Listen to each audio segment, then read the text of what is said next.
Halo semuanya, jumpa lagi bersama saya, Putri Yuliana Rahman, yang kali ini akan membawakan materi tentang topik yang sedang hangat menjadi perbincangan pada akhir-akhir ini.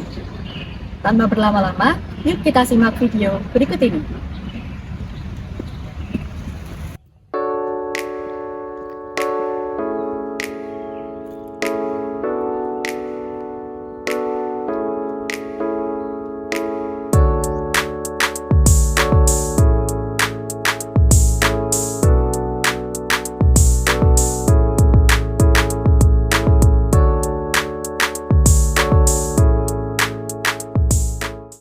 Indonesia merupakan negara demokrasi yang memiliki banyak penduduk di dalamnya. Salah satu pilar fundamental dalam menjalankan sistem demokrasi di Indonesia ini adalah melalui pelaksanaan pemilihan umum atau pemilu. Pemilu atau pemilihan umum merupakan sarana pelaksanaan kedaulatan rakyat di mana rakyat dapat memilih pemimpin politik secara langsung. Sedangkan pemimpin politik adalah wakil-wakil rakyat di lembaga perwakilan rakyat atau parlemen, baik di tingkat pusat atau daerah, antara lain yang menjadi pemimpin di lembaga eksekutif atau kepala pemerintahan, seperti presiden, gubernur, dan bupati atau wali kota. Lalu, pemilu sendiri mempunyai 4 manfaat, yaitu 1. Sebagai sarana perwujudan kedaulatan rakyat, 2. Sebagai sarana melakukan penggantian pemimpin secara konstitusional, yang ketiga, sebagai sarana bagi pemimpin politik untuk memperoleh legitimasi, dan yang keempat, sebagai sarana bagi rakyat untuk berpartisipasi dalam proses politik.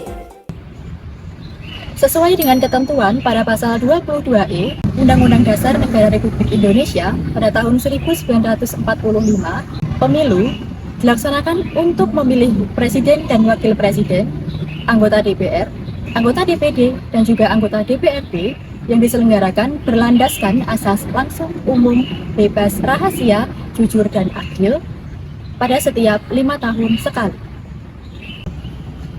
Di Indonesia, keterlibatan aktif rakyat dalam pemilu bukanlah sekedar hak, melainkan juga kewajiban. Kewajiban yang diamanatkan oleh konstitusi. Kewajiban ini menunjukkan komitmen negara terhadap partisipasi rakyat dalam proses demokrasi dan untuk menentukan masa depan bangsa. Nah teman-teman, itu tadi pembahasan mengenai pemilu yang nantinya akan diselenggarakan pada 14 Februari tahun 2024 mendatang. Ngomongin soal pemilu, tak lepas dari istilah golput atau golongan putih. Nah, teman-teman pasti penasaran kan, apa sih golput atau golongan putih itu? Yuk kita langsung simak video berikut ini. Golput atau golongan putih diartikan sebagai sebuah sikap pemilih untuk tidak memilih kandidat yang ada. Istilah golput pertama kali muncul yaitu menjelang pemilu pada tahun 1971. Saat itu diakibatkan oleh kebijakan-kebijakan Soeharto di mana partai politik yang bertarung jauh lebih sedikit dibanding pada pemilu tahun 1955. Hal ini menyebabkan kekecewaan dari kelompok pemuda yang kemudian mencanangkan gerakan golput atau golongan putih. Menurut majalah Express edisi 14 Juni 1971, golput saat itu digambarkan sebagai gerakan datang ke tempat pemungutan suara dan mencoblos bagian putih dari kertas suara di sekitar tanda gambar penunjuk kandidat sehingga suara yang diberikan menjadi tidak sah. Salah satu tokoh yang menjadi motor penggerak pemuda dan menyebut diri sebagai kelompok oposisi itu adalah Arief Budiman atau Soehokjin yang merupakan kakak dari Soehokji. Mereka juga merasa kecewa karena Soeharto melanggar demokrasi yang mendasar dengan membatasi jumlah partai politik peserta pemilu yang menurut mereka dengan atau tanpa adanya pemilu, pada akhirnya kekuatan efektif yang banyak menentukan nasib negara ke depan adalah ABRI.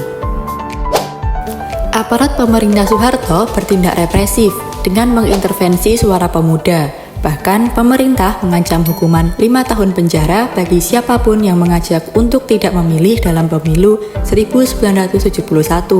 Dan pada tahun 1971, angka golput ditemukan sebesar 6,67%. Memasuki masa reformasi, nyatanya angka golput di pemilihan umum semakin membesar. Misalnya saja pada pemilu 1999, jumlah golput mencapai 10,4%.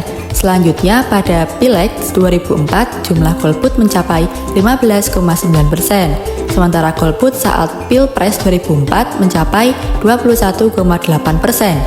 Pada pemilu 2009, golput Pileg mencapai 29,1% dan golput pada Pilpres 2009 mencapai 27,77%. Di Pileg 2014, angka golput mencapai 24,89% dan saat Pilpres di tahun 2014 jumlahnya menyentuh titik tertinggi dengan 30%. Sementara di Pileg 2019, angka golput mencapai 29,68% dan Pilpres 2019 mengalami penurunan dari Pilpres sebelumnya, yaitu di angka 19,24%. Dari fenomena-fenomena tersebut, pada dasarnya faktor yang menyebabkan seseorang memilih golput adalah karena perasaan kecewa terhadap kandidat yang ada. Pendapat ini sejalan dengan pandangan Dwight Weiking yang menyebutkan bahwa hal tersebut adalah buah dari sikap kritis terhadap pemerintahan beserta pemilihan yang sedang berlangsung. Cara golput ini sudah tidak begitu efektif lagi dikarenakan kemunculan sosial media dan mudahnya orang untuk berkomunikasi.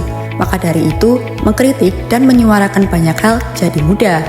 Kita bisa beramai-ramai membuat suatu topik menjadi trending, tetapi bisa jadi buzzer adalah musuh demokrasi yang membuat suara mayoritas jadi tidak terdengar oleh pemerintah.